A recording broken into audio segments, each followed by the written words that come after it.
우리가 이 땅을 살아가는 것은 시간이라고 하는 속에서 살아가게 됩니다. 시간이라고 하는 것은 모든 사람에게 동일하게 주어져 있습니다. 하루 24시간, 일주일에 168시간, 1년 365일, 1년씩 이렇게 모든 사람에게 주어져 있습니다.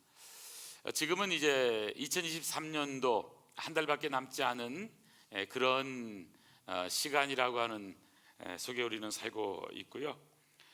한 해를 돌아보면서 얼마 남지 않은 시간들 어떻게 살았나 생각을 해보게 되면 참 우리의 마음이 열심히 살았구나 하는 마음도 있지만 좀 잘 살 걸 하는 그런 마음도 있는 것이 사실입니다.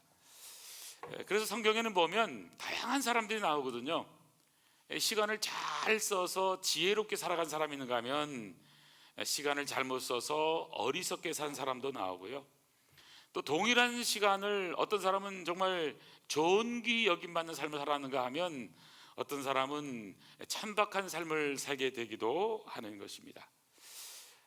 또 가치를 추구하면서 가치 있는 삶을 사는가 하면 또 무가치한 일에 살아서 참 헛수고를 살았다 이렇게 생각하게 되기도 합니다.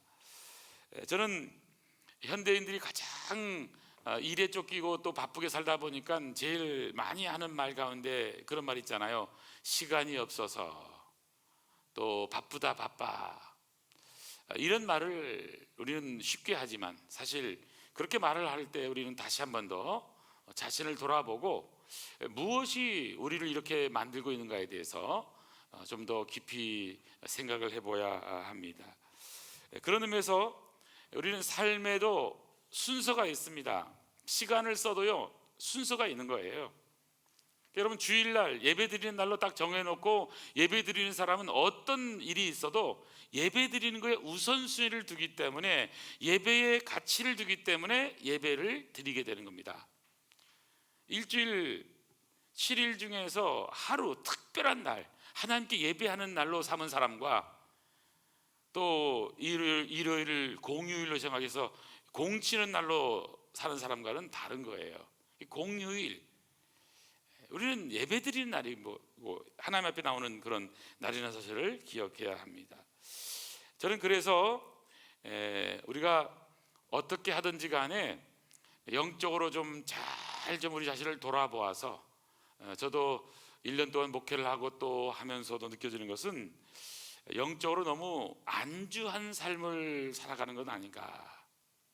혹시 그렇다면 영적으로 좀 성장하는 삶을 추구해야 되지 않느냐 하는 생각을 해보게 됩니다. 이제 여러분 얼마 남지 않은 이런 2023년뿐만 아니라 내년에도 우리가 변하지 않고 추구해야 될 그런 가치가 있다고 하면 우리의 믿음의 성장입니다. 영적인 성장입니다. 어린아이들이 자라지 않으면, 한 살을 먹고 두 살 먹고 나이는 먹는데 자라지 않고 미숙아로 남아있다면 걱정이 되는 것처럼 영적으로도요 자라지 않으면 하나님은 걱정할 수밖에 없습니다. 그래서 여러분 2023년 얼마나 영적으로 자랐는가를 좀 물어보시고, 또 그러지 못했다면 2024년도에는 반드시 영적 성장하는 그런 시간이 되겠다, 이런 생각을 갖기를 원합니다. 그래서 우리 신앙생활에서 우리 믿음의 목표는 안주하는 것이 아니고요, 성장하는 데 있다는 것을 기억해야 합니다. 영적 성장 열쇠란 책을 쓴 존 메가다 목사님은 이런 얘기했습니다. 현대교회는 영적 성장을 강조하지 않기 때문에 열매를 거두지 못하고 있다. 신앙 고백하는 무수한 그리스도인들 반육 정지 상태에 놓여 있다. 교회는 영적으로 미숙하고 분별력은 없어졌고 연약하고 우유부단한 사람들로 가득 차 있다. 영적 반육부지는 더 이상 예외가 아니라 마치 관례처럼 만연한 모습이라고 기록하고 있는 것을 보게 됩니다. 성장 없는 곳에는 참된 생명이 존재하지 않는 것입니다. 영적 성장이 없다면 영적인 생명이 있는지를 점검하고 확인해 봐야 합니다. 나는 왜 잘하고 있지 못한가에 대한 질문을 해야 하는 것이죠.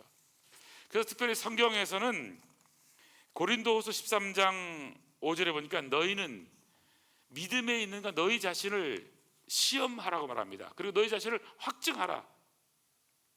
예수 그리스도께서 너희 안에 계신 줄 너희는 알지 못하느냐? 예수님이 우리 안에 계신 것을 알지 못하느냐? 나는 예수님이 내 안에 확실히 있다. 그래서 모르면 너희는 버림받은 자가 될 수 있기 때문에 내 안에 계신 예수님 그분과 나는 어떤 관계가 있는가를 우리는 분명하게 알고 가는 것이 신앙생활이라는 것을 우리는 보게 됩니다. 말세가 되는 사람들은요, 오늘 25절에 있는 것처럼 모이기를 피하는 어떤 사람들의 습관과 같이 하지 말고 그날이 가까움을 볼수록 더욱 그리하자. 그날이 있는 거예요. 그날은 어떤 날이겠습니까? 이 성경에서 말하는 그날은 마지막 날입니다. 예수님이 재림의 날, 심판의 날, 예수님이 이 땅에 와서 우리를 잘 살았는지 결산할 날이 있다고 성경은 말씀하고 있습니다. 마치 우리 인생 마지막 한 달 남았다고 한다면 어떻게 살 것인가를 생각해 보게 된다면요, 그냥 얘기니까 얘기가 여러분 한번 고민해 보십시오. 나에게 진짜 이제 더 이상 의사 선생님이 한 달밖에 남지 않았습니다. 이럴 때 여러분은 무엇을 하시겠습니까? 무엇이 여러분의 삶을 그렇게 바쁘게 만들까요? 정리하는 삶을 우리는 배워야 되거든요. 그런 의미에서 오늘 저는 한 달밖에 안 남았지만 한 해의 마지막에 서서 세 가지를 점검하는 시간이 되었으면 좋겠습니다. 오늘 첫 번째 점검해야 될 것은요, 한 해의 마지막에 서서 첫 번째 점검은 온전한 믿음으로 하나님 앞에 나아갔는가를 점검하라는 사실입니다. 온전한 믿음, 믿음의 삶을 살고 있는가, 하나님 앞에 믿음으로 살고 있는가를 점검하라는 것입니다. 이것은 하나님과의 관계입니다. 여러분, 하나님과 관계는 믿음의 관계예요. 사람의 관계는 믿음의 관계가 아니고 무슨 관계예요? 사랑의 관계, 사랑의 관계, 돌봐줘야 될 관계예요. 돈은, 물질은 잘 쓰는 선용의 관계, 선용의 관계예요. 그러니까 돈을 믿으면 안 됩니다, 여러분. 하나님을 믿어야 돼요. 돈은 잘 사용하시는 거예요. 그건 쓰는 관계고, 사람은 믿으면 안 돼요. 사람은 잘 돌봐주고 사랑해줘야 되는 거예요. 하나님은 믿음의 관계예요. 그래서 저도 사람을 믿어서 넘어진 적도 있습니다. 우리 그럴 수 있잖아요. 그래서 하나님을 믿는 믿음은요, 변치 않습니다. 하나님의 약속은 변함이 없기 때문에 그분을 믿는 믿음을 갖는 것은 너무너무 소중한 것입니다. 오늘 22절에 보니까 온전한 믿음이 있는지를 우리가 질문해야 되는데요, 우리가 마음의 뿌림을 받아 악한 양심으로부터 벗어나고 몸은 맑은 물로 씻음을 받았으니 참 마음과 온전한 믿음으로 하나님께 나아가자. 참 마음, 온전한 믿음으로 하나님께 나아가자. 여러분, 믿음에 대한 말씀을 지금 하고 있는 것을 보게 됩니다. 우리가 하나님 앞에 나갈 때 어떤 마음으로 나가고 있는가? 진실한 믿음, 진실한 마음, 온전한 믿음으로 하나님께 나가고 있는가? 사실 우리가 하나님과의 관계 속에서요, 믿음이 빠지면 사상누각입니다. 믿음이라고 하는 것은 하나님을 신뢰하는 것이고 하나님의 말씀을 신뢰하는 것입니다. 사실 우리가 예배를 드려도요, 예배가 무언가를 잘 우리가 알 필요가 있습니다. 우리는 예배는 하나님 앞에 나가서 그분께 올려드리는 거잖아요. 예배는 받는 게 아니에요. 드리는 거예요. 우리 잘못 생각해서 예배를 자꾸 받으려고 그래요. 여러분, 그것은 우리가 하나님이 하시는 말씀을 받는 것이 다 드리는 거예요. 드리는 거예요. 그분 앞에 나가서 찬양을 드리고 그분께 제일 최고의 존귀와 가치를 드리는 거잖아요. 그래서 오늘 성경에도 보면 여러분 19절부터 보십시오. 예수의 피를 힘입어 성소에 들어갈 담력을 얻어내. 우리가 예수님 때문에 구원받은 자라는 것입니다. 예수님이 우리를 위해서 휘장을 열어서 새로운 살 길, 살아있는 길, 생명의 길, 영원한 구원의 길을 열어놓으신 그분의 은혜로 구원받았기 때문에 그분이 하신 일에 대해서 우리는 인정하고 아멘, 우리는 그것을 믿는 믿음을 갖게 되는 것이죠. 그래서 오늘 우리는 믿음을 갖는 게 너무너무 중요한데, 예수님을 믿는 믿음이라고 하는 것은 하나님이 하신 말씀을 믿는 거예요. 여러분, 사기꾼의 말은 못 믿잖아요. 왜 못 믿죠? 자꾸 사기를 치니까. 근데 좀 우리는 어리석어서 그래도 한 번만 더 믿어보자, 그래서 또 사기를 당해요. 그래서 여러분, 이 미국이란 나라는요, 사람들을 평가하는 그 기준이 있습니다. 우리나라보다 더 엄격합니다. 어떻게 평가하냐면, 이게 유학생으로 가든 뭐 이민을 가든 영주권을 받고 살든요, 그리고 거기 시민권도 마찬가지입니다. 그냥 여기 살다가 그냥 가면요, 자동차를 못 사요. 자동차. 돈이 있다고 사는 게 아니에요. 현금을 다 줘도 못 산다니까요. 안 판다니까요. 신용이 있어야 돼요. 신용. 그래서 누가 보증을 사줘야 됩니다. 전기를 놓으려고 해도요, 연대 보증을 누가 해줘야 되는 거예요. 그래서 이분이 크레딧이라는 이 신용을 쌓아가야 돼요. 그 신용이 좋아지면 여러분, 이자가 가장 적어져요. 내려가요. 그래서 이 신용을 올리는 게 너무너무 중요합니다. 그래서 예를 들면 신용이 떨어지는 것 중에 가장 대표적인 것이, 예를 들면 전기세를 하루 이틀 늦었다. 또 우리가 예를 들면 크레딧 카드를 썼는데 깜빡하고 그냥 며칠 늦었다, 이러면은 신용이 떨어져 가지고 회복되기가 쉽지가 않습니다. 그러니까 그 날짜 전에 철저하게 자기가 챙겨서 정신 차리지 않으면 안 되는 거예요. 저도 미국에 살 때에 이 신용 평가 회사가 3개가 있거든요. 트랜스 유니온이라고 하는데, 에큐팍스라고 하는데, 그 다음에 또 그래서 3가지가 있는데, 이 회사들을 하고 관계를 잘 해야 되기 때문에 정신 안 차리면 안 되는 거예요. 저를 다행히 그걸 잘 아는 분이 또 그걸 얘기해 주니까 안 되게 된 거죠. 그래서 저는 크레딧 카드 안 되니까 처음에 가서 이렇게 이 돈을 얼마 넣어서 그 중에 그 돈 액수에만 우리 같으면 뽑아 쓸 수 있는 걸 쓰고 이렇게 하면서 올려가는 거예요.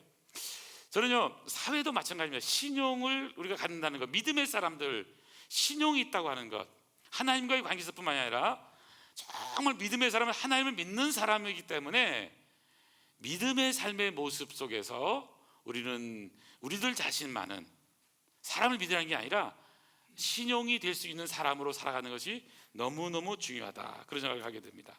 그래서 성경은 히브리서 11장 6절에 뭐라고 말씀하냐면요, 믿음이 없이는 하나님을 기쁘시 하지 못한다고 말합니다. 하나님께 나아가는 사람은 반드시 그분이 계신 것, 또 그분이 우리를 찾는 자들에게, 자기를 찾는 자에게 상 주시는 분임을 믿어야 된다고 말씀하고 있습니다. 믿음 없이 일하는 것, 믿음 없이 예배드리는 것, 믿음 없이 주님 앞에 나오는 것, 그것은 여러분 사실 불가능하잖아요. 그렇기 때문에 믿음으로만 하나님을 만날 수 있고, 믿음으로만 예배드릴 수 있고, 믿음 안에서 우리는 하나님의 놀라운 역사를 우리는 찬양할 수가 있는 거잖아요. 예배를 드린다는 것은 이미 예배 드리기 전에 예배를 드릴 수밖에 없는 이유를 알아야 예배를 드리는 거예요. 여기 앉아있는 게 예배 드리는 게 아니에요. 여러분, 왜 예배 드리세요? 바로 여기 성경이 나오잖아요. 예수의 피를 힘입어 성소에 들어갈 담력을 얻었나니. 예수의 피가 어떤 피입니까? 우리 모두는 죄인으로 죽을 수밖에 없었는데 하나님이 우리를 위해서 십자가에 죽으셔서 예수님을 죽이셔서 예수님의 십자가의 피, 그 피로 하나님 앞에 나아갈 수 있는, 예배자로 나아갈 수 있는 놀라운 길이 열린 거예요. 그 길이 예배인 거예요. 그래서 오늘 예배는 하나님의 은혜랑 감격인, 감사인 거예요. 나 같은 것을 살려주시니 감사합니다. 하나님이 하신 일은 위대한 겁니다. 찬양합니다. 정말 하나님은 대단하신 분이세요. 영광 받으세요. 이게 찬양이잖아요. 그리고 그분을 찬양할 뿐만 아니라 그분과 가까이 가서 그분의 임재, 성소, 지성소에 들어가서 그분과 깊이 영적인 임재, 하나님의 임재 속에 바로 그분 앞에 우리 최고 가치를 올려드리는 것, 경배하는 것, 이게 예배잖아요. 그렇기 때문에 우리가 이 자리에 앉아있지만 자리에 앉아있는 게 아니에요. 이 자리에서 주님은 나의 죄를 위해서 십자가에 죽으신 분이십니다. 그 은혜 작으면 너무나 감사해요. 그래서 예배자의 모든 삶의 자세는요, 감사고 감격이고 은혜이고 하나님 땡큐 하나님입니다. 그래서 우리가 우리의 고백이 바로 이것이 믿음과 하나님과의 관계 속의 믿음이라고 하는 그런 관계라는 사실입니다. 저는 그런 의미에서 여러분 2023년 어떻습니까? 우리의 믿음 생활이 참된 예배자로서 하나님 앞에 나갈 때 진정 하나님의 은혜를 받고 여러분 살아오셨는지요? 하나님께서는 결산할 때가 반드시 있다고 말씀하셨습니다. 예수님께서 마태복음 25장 19절에 보니까요, 예를 들으셨습니다. 오랜 후에 그 종들의 주인이 돌아와 그들과 뭐합니까? 결산할세. 여러분 결산할세 동그라미 주십시오. 결산할세. 이 결산이라고 하는 말, 국어사전에 보니까 계산을 마감함, 일정 기간 동안의 활동이나 업적을 정리하거나 마무리하는 일, 결산할 때가 있는 거예요. 5달란트 받았던 자는 5달란트를 더 가지고 와서는 이르되 주인님, 내게 5달란트를 주셨는데 보십시오, 내가 또 5달란트를 남겼습니다. 남겼다고 말합니다. 3달란트도 남겼다고 말합니다. 근데 1달란트를 그지 못했잖아요. 근데 이게 남겼다라고 하는 그 종에게 주인이 뭐라고 말합니까? 21절, 그 주인이 이르되 잘하였도다, 착하고 충성된 종아, 잘하였도다 말이 무슨 말이에요? 칭찬하고 있습니다. 내가 적은 일에 충성했기 때문에 내가 많은 것을 내게 맡기리니 내 주인의 즐거움에 참여할지어다. 참여하라고 말씀하고 있는 겁니다. 주인은 먼 나라에 있지만 언제 올지 모르지만, 그렇지만 이 충성된 종, 착한 종, 칭찬받은 종은 그 주어진 기간 동안 할 수 있는 최선을 다해서 남긴 거예요. 여러분 2023년 최선을 다해서 남긴 것이 있습니까? 주님이 오신다면 결산할 때 우리가 어떤 말을 듣게 될까요? 저는 다시 한 번 더 우리의 삶 속에서 주님의 은혜가 있어서 항상 여러분 맡겨진 자리, 서 있는 자리, 주님께 칭찬받는 그런 자리가 되기를 간절히 소원합니다. 성경의 인물들의 특징은 하나님이 주신 일들을 잘 감당한 거예요. 그래서는 충성되고 최선을 다해서 하나님 앞에서의 삶을 살고 있는 것입니다. 중요한 사실은요, 이 믿음에 결산할 날이 있다는 것입니다. 결산할 날. 한번 따라 볼까요? 믿음 생활, 신앙 생활 얼마나 잘했나? 그리고 스스로에게 한번 물어보시기 바랍니다. 1년 동안 신앙 생활 얼마나 잘했나? 내가 하나님 앞에서 예배드리는 일들, 또 믿음의 성도들과의 만나는 일들 얼마나 잘했나? 하나님과의 관계 속에서는 영적인 성장을 추구했나? 시작할 때와 지금 보면 조금 말씀을 좀 더 암송도 하고 말씀을 좀 더 사랑하고 좀 더 믿음이 자라는 일을 했는가? 베드로전서 3장 18절 말씀 한번 같이 읽을까요? 시작. 오직 우리 주 곧 주 예수의 그리스도의 은혜와 그를 아는 지식에서 자라가라. 영광이 이제와 영원한 날까지 그에게 있을지어다. 아멘 아멘. 그를 아는 지식에서 자라가라. 여러분 거기다가 동어로 한번 줘보세요. 자라가라. 영적인 성장을 추구하라는 거죠. 오늘 첫 번째 우리가 질문할 것은 온전한 믿음으로 하나님 앞에 나가고 있는지 우리의 믿음의 삶을 점검하는 겁니다. 두 번째입니다. 약속하신 하나님의 소망을 굳게 잡고 살았는가를 점검하라는 겁니다. 소망을 굳게 잡고 살았는가. 여기 약속하신 소망, 하나님의 약속이 있잖아요. 그 약속을 우리가 받아들이는 자세가 소망입니다. 소망. 여러분 오늘을 사는 믿음의 사람들에게 요구되는 것은 바로 소망이 있는 삶을 사는 것입니다. 예수님을 구주로 고백한 모든 사람들에게는 소망이 있습니다. 여러분 6.25 전쟁 그 어마어마하게 어려운 그 죽음의 속에서도요 소망을 갖고 살았기 때문에 우리나라가 여기까지 오게 된 것입니다. 이북에 살다가 서울에 있다가 그리고 내려갑니다. 계속 내려가서 어떤 분은 제주도까지 가서 그곳에서 교회를 세우고 그곳에서 예배를 해요. 대구에 가서 대구 영락교회를 세웁니다. 부산에 가서 부산 영락교를 세워요. 제주도 가서 제주 영락교를 세웁니다. 그래서 가는 곳곳마다 가서 예배를 드리면서 이제 교회가 생기게 된 것입니다. 뿐만이 아닙니다. 저는요, 이 어려운 시대에 우리 아까 오늘 집사님이 기도했지만 이 우크라이나의 전쟁이라든지 또 팔레스틴과 그 이스라엘 가자 지구의 이 어려운 이 상황을 보면서도 희망을 우리는 놓쳐서는 안 되는 겁니다. 결론은 뭐냐면 하나님께서 뭔가 뜻이 있지만 이런 평화의 시대가 아니지만 어렵지만 뭔가 하나님이 그 어려운 사람들 가운데서는 희망을 찾고 소망을 갖고 살지 않으면 안 된다고 하는 사실입니다. 여러분, 그런 전쟁터가 아니더라도요, 우리의 삶의 자리는 어떻습니까? 2023년 결코 녹록한 한 해가 아니잖아요.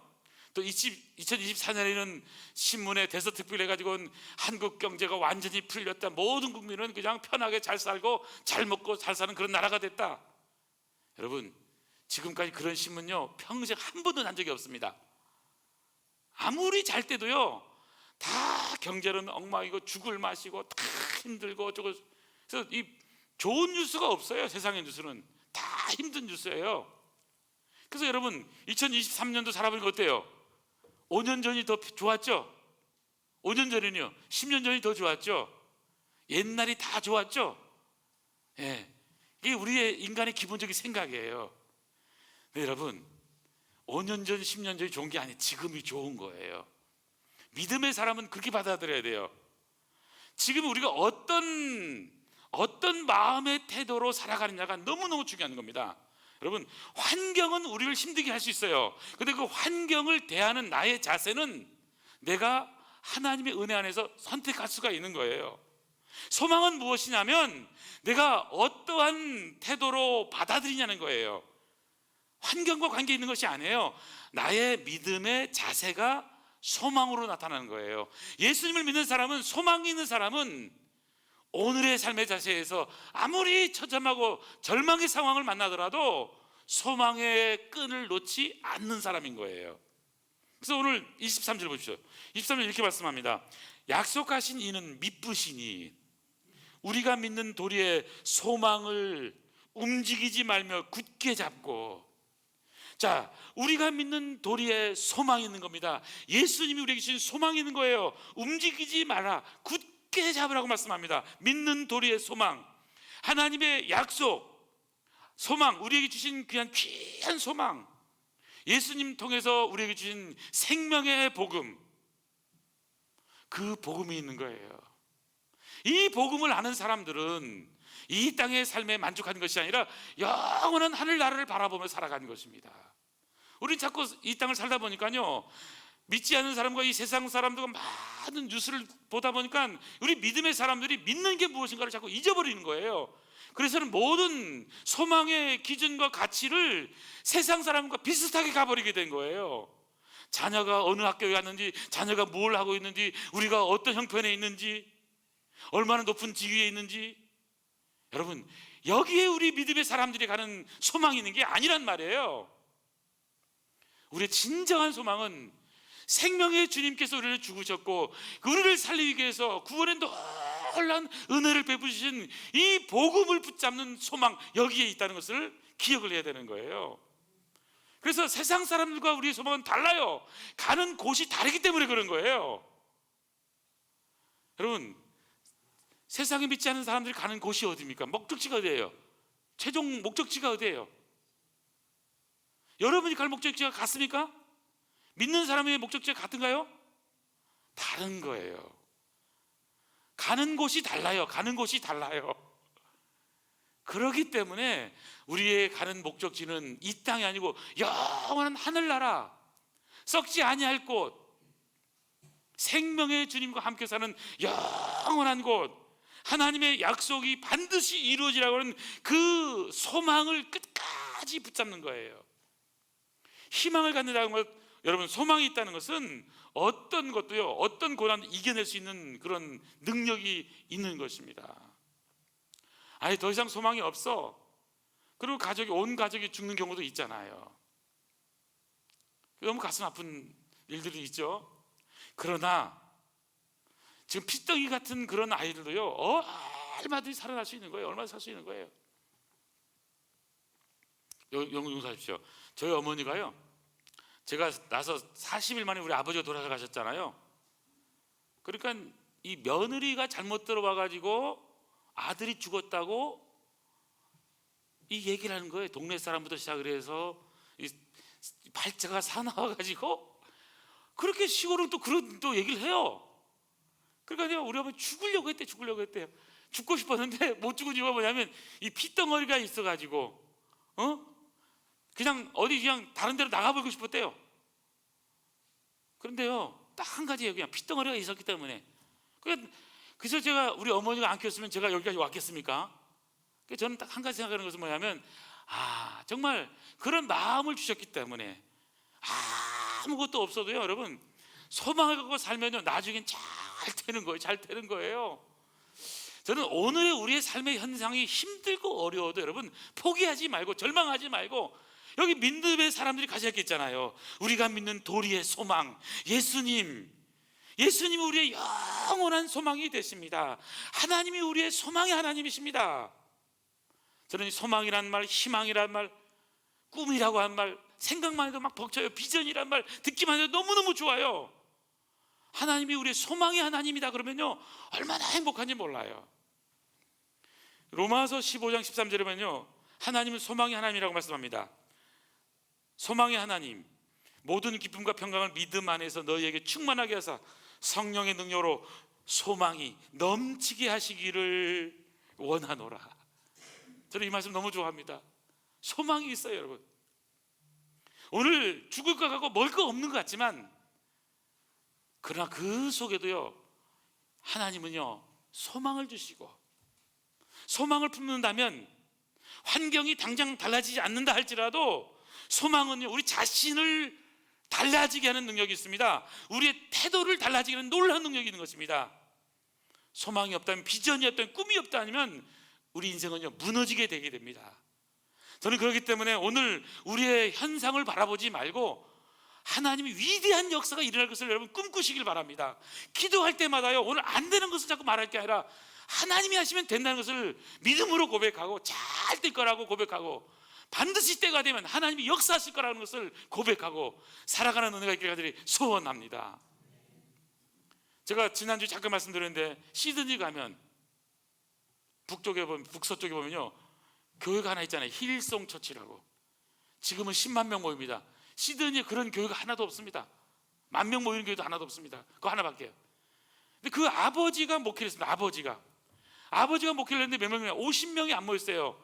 40명, 30명 모였던 교회입니다. 아들이 답답했어요. 아들이 대학생인데, 아버지 왜 그렇게 답답하게 목회하냐고. 아버지 그 설교가 그렇게 못하는데 좀 찬양 좀 잘하면 되지 않겠냐고. 그럼 너가 해라. 그래서요, 이 아들이 찬양을 해서 예배를 해요. 예배. 그래서 자기 친구들 데려오고 또 노래 잘하는 데려오고 찬양하면서, 찬양으로 유명한 데가, 유명한 가수들도 오고 찬양하게 하고, 그러면서 콘서트를 열어요. 그러면서 예배가 내 찬양만 하면 찬양만. 그리고 어마어마한 교회가 된 겁니다. 그러니까 하나님이 하신 거죠. 물론 여러분, 그 아들이 본 것이 뭘까요? 다른 거 아닙니다. 하나님은 살아계시고 능력이 있다면 하나님은 역사할 거라는 믿음을 가지는 거예요. 저는 우리 아름다운 성도님도 이런 소망이 있기를 원합니다. 하나님은 하신다. 나는 할 수 없지만 소망의 하나님 반드시 이루신다. 이런 믿음으로 승리하는 저 여러분들에게 소원합니다. 하나님의 약속은 변함이 없고 변덕이 없는 거예요. 그 약속의 소망을 굳게 잡고 소망을 움직이지 말고 우리가 나아갈 때 하나님의 놀라운 역사가 일어나게 되는 것입니다. 여호와의 말씀이라 너희를 향한 나의 생각을 내가 아나니 평안이요 재앙이 아니라 너희에게 미래와 희망을 주는 것이니라. 아멘, 아멘. 옆에 분에게 인사하겠습니다. 잘 되고 있습니다. 잘 될 겁니다. 하나님이 하시면 다 됩니다. 마지막 세 번째 하겠습니다. 마지막 세 번째 하나만 더 합니다. 서로 돌아보아 사랑과 선행으로 격려하는 삶을 살아가는가를 점검하기를 원합니다. 24절에 보니까 서로 돌아보아 사랑과 선행을 격려하며. 믿음은 하나님과의 관계라면요, 소망은 내가 환경에 대한 나의 자세라고 말씀드린다면, 요 사랑과 선행을 격려하는 것은 바로 우리 사람들과의 관계, 이웃들과의 관계라고 말씀을 드릴 수가 있습니다. 사랑하는 성도 여러분, 성도님들이 가져야 될 중요한 자세는 사람들을 대하는 자세입니다. 어떤 자세로 사람들을 대하십니까? 사랑의 마음으로 대할 수 있기를 바랍니다. 여러분, 어떤 사람은요, 사람을 대할 때 너무 무시하고 또 자기 밑에 사람을 그냥 깔보고 발로 뭉개고, 요즘은 그래도 법으로 이렇게 또 못하도록 되어 있으니까 함부로 하면 큰일 납니다. 차별하면 안 됩니다. 사람은요, 뿐만이 아닙니다. 사실은 우리가 믿음의 사람들은요, 사람을 대하는 눈이 달라야 됩니다. 눈이 어떤 눈을 봐야 되면, 하나님의 형상으로 지음받은 존재다. 지금의 모습은 죄인이고 참 엉망이지만 나중에 변화될 모습, 그리스도 안에서 새로운 피조물이 된 모습을 볼 때는 하나님이 위대하게 쓰실 것이라고 하는 하나님의 관점으로 볼 수 있는 하나님의 형상 회복에 대한 비전의 눈으로 봐야 되는 거예요. 그러면 어떤 일이 벌어지냐? 한 사람 한 사람을 대할 때 사랑의 마음, 얼마든지 대할 수 있거든요. 그리고 선행하는 삶, 격려하는 말을 우리가 해야 되는 것입니다. 저는 말 한마디에 천냥빚을 갚는다 하는 말을 있는 것처럼, 우리 성도님들과의 관계 속에서 교회에서든 세상에서든 언어 생활을 잘 감당하는 은혜가 있기를 축원합니다. 힘들고 어려워도요, 여러분, 말을 잘하는 게 중요합니다. 말을 잘하는 게. 그래서 우리가 이 언어 생활에 대한 것을 많이 배워야 되는데, 여기 하나님 아버지께 내가 드리는 기쁨의 선물이라는 글을 제가 여기다 설교 노트에 적었습니다. 한번 보십시오. 얼굴은 그분이 주셨지만 표정은 내가 드릴 선물. 표정 한번 밝게 지어보십시오. 인상 쓰지 마시고요, 얼굴보다 표정이 중요하잖아요. 표정. 할렐루야, 감사합니다. 자, 몸은 그분이 주셨지만 건강은 내가 드릴 선물. 건강한 것이 얼마나 복인 겁니까? 시간은 그분이 주셨지만 유용하게 활용하는 건 내가 드릴 선물. 눈은 그분을 주셨지만 성경적 세계관으로 보는 건 내가 드릴 선물. 입은 그분이 주셨지만 좋은 말을 하는 건 내가 드릴 선물. 귀는 그분이 주셨지만 애써 귀 기울여 듣는 건 내가 드릴 선물. 손은 그분이 주셨지만 땀 흘려 수고하는 건 내가 드릴 선물. 발은 그분이 주셨지만 사명 따라 뛰어가는 건 내가 드릴 선물. 가정은 그분이 주셨지만 천국으로 만드는 건 내가 드릴 선물. 교회는 그분이 주셨지만 충성하고 섬기는 건 내가 드릴 선물. 성경은 그분이 주셨지만 말씀을 행하는 삶을 사는 것은 내가 드릴 선물. 내가 드릴 선물, 제가 이걸 이제 읽다가요, 참 은혜가 된다 생각해서 적어봤는데, 참 우리가 어떤 삶을 살아야 좋을까 하는 것이 여기 다 담겨져 있는 것 같습니다. 저는 오늘 말씀을 마치면서 여러분, 오늘 만나는 사람들에게요, 축복의 말을 많이 하시길 바랍니다. 칭찬의 말을 많이 하시기 바랍니다. 믿음의 말, 승리의 말, 긍정의 말, 잘 될 거라고 하는 말. 혹시 부정적인 말이 생각나면요, 잊어버리세요. 집에 가서 또는 한강 가서 여러분 외치세요. 그건 사람들 대할 때는요, 좋은 말 하세요. 여러분이 부정적인 말 해준다고 그분이 안 바뀌어요. 아시겠죠? 꼭 내가 꼭 바꾸겠다는 분인데, 다른 사람이 얘기하니까 내가 그 말을 하겠다는데 그러지 마세요. 총대 맬 거, 그런 걸 총대 매지 마세요. 좋은 말 하세요. 좋은 말. 잘 될 거라고 축복. 힘들지만 좀 용기 내서 잘 살아보자고, 잘해보자고, 하나님이 도와주시면 될 거라고. 저는 그래서 우리 아름다운 공동체가 더 사랑과 선행으로 서로 격려하는 따뜻한 공동체가 되기를 간절히 축원합니다. 기도하시겠습니다. 하나님 아버지, 감사합니다. 2023년도도 한 달도 남지 않은 이 시간 속에서 주님, 우리가 믿음의 삶을 살고 있는지, 소망의 삶을 살고 있는지, 하나님이 주신 사랑으로 사랑의 삶을 살고 있는지를 돌아보게 하시고, 다시 한 번 더 승리하는 아름다운 삶을 살 수 있는 복된 성도 되도록 축복하여 주시옵소서. 우리에게 승리를 주시는 예수님의 이름으로 기도하옵나이다. 아멘, 아멘.